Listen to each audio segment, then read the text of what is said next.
If you experience a pinch in the front of your hip when you bring the knee toward your chest, this video is for you. Today we're going to talk about a method I like to use when it comes to navigating hip impingement, and I call this going around the roadblock.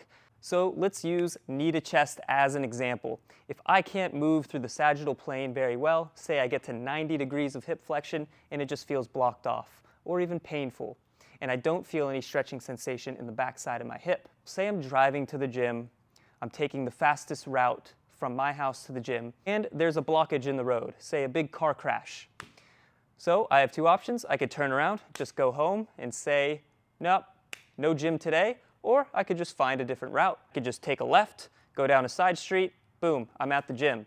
So how does this apply to hip impingement? If we're going to navigate this roadblock, which is hip flexion, we need to understand the muscular anatomy and which tissues have to lengthen to be able to move into hip flexion. If we understand how these hip extensor muscles can lengthen in all three planes of motion, then we can understand how to feed slack into the joint.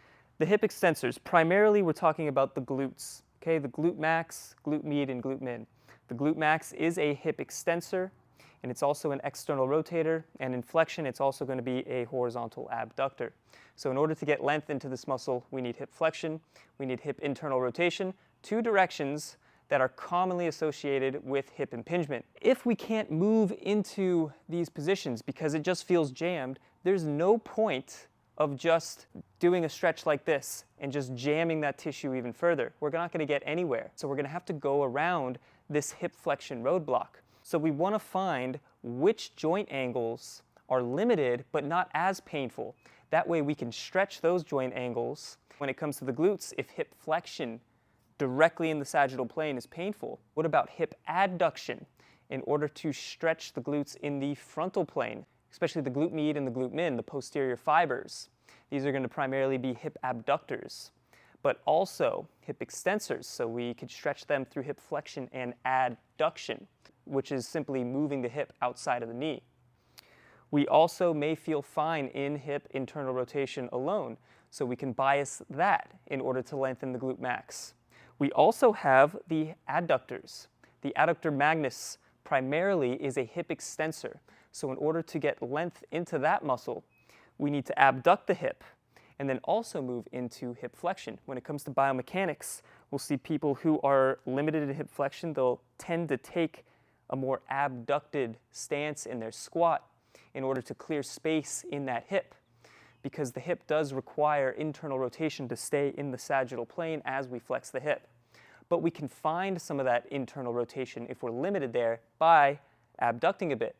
Therefore, if you do have tight adductors and you can't take this secondary route because you're very limited here, then it can be worthwhile to improve the length of that adductor magnus, which will afford more space to flex the hip and eventually find space to internally rotate so that we can actually do some hip flexion range of motion work in this sagittal plane without deviating inwards and outwards. We also have the proximal hamstrings, which are hip extensors, but we won't worry about them so much since we're using this knee to chest example and the knee is in flexion. So let's go through an exercise circuit that I call the hip flexion gauntlet, where we're going to go through different variations of this simple runner's stretch or Spider-Man lunge in order to expand hip flexion.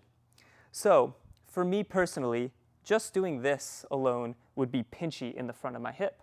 So what are we going to do to go around the roadblock? First, let's work on biasing the adductor magnus in this position. So what we're going to do is turn the foot out, abduct the hip slightly. I'm going to pull the knee out, and then I'm going to turn away, okay?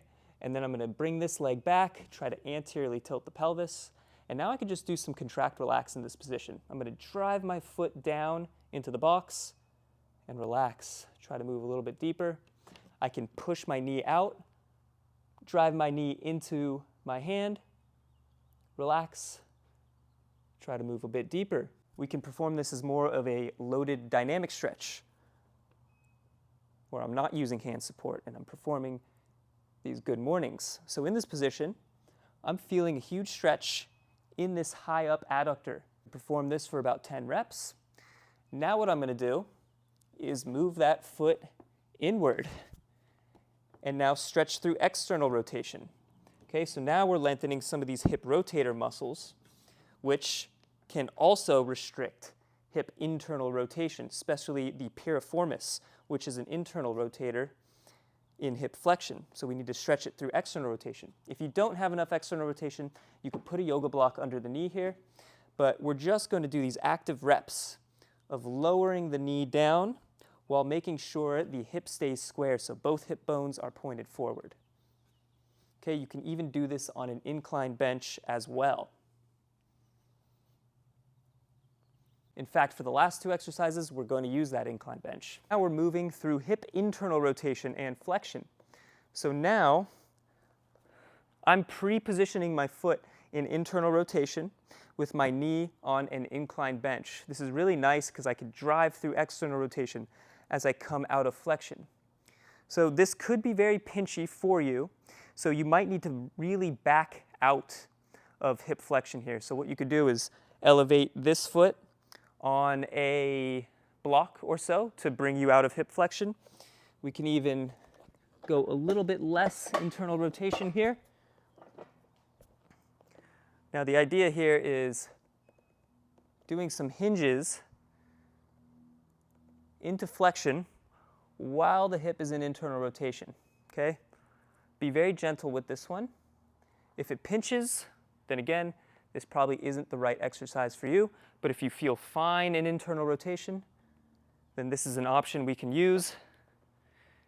In fact, whenever we work into hip internal rotation, sometimes it feels a bit pinchy at first, but as we move into and out of the end range, it starts to desensitize a bit. So again, 10 reps in that position. And lastly, we'll perform some adduction. So we'll take our hands on the bench, slight knee bend, sit the hip out to the side relative to the knee, and then back. So we're performing some hinges, but primarily focusing on that frontal plane, driving the hip outward.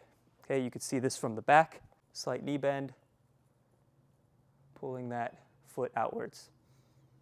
So what you could do is 10 reps or so in each of those positions, all 4 of those ranges of motion, and then retest your pure sagittal plane hip flexion, and it should feel like there's more space in the joint.